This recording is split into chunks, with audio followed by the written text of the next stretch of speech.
सगळ्या गोष्टी हो शिवछत्रपतींनी माझ्या शंभूराजांना समजावल्या आणि त्यातली एक गोष्ट मात्र माझ्या शंभूराजांनी काटेकोरपणे पाळली बरं का। आबासाहेबांनी किल्ले पन्हाळ्याच्या शेवटच्या भेटीत एक वाक्य बोललो होतं, शंभू बाळा उद्या 32 मनाच्या सुवर्ण सिंहासनावरती बसशील,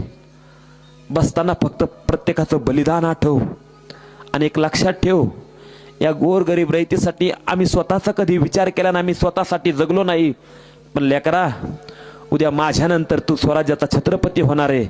मरेपर्यंत फक्त शंभू बाळा एकच गोष्ट ध्यानात ठेव,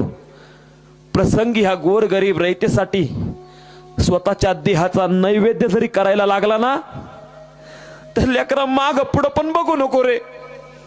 आणि हे शिवछत्रपतींचे वाक्य मध्ये शंभूराजांनी खरे ठरवले।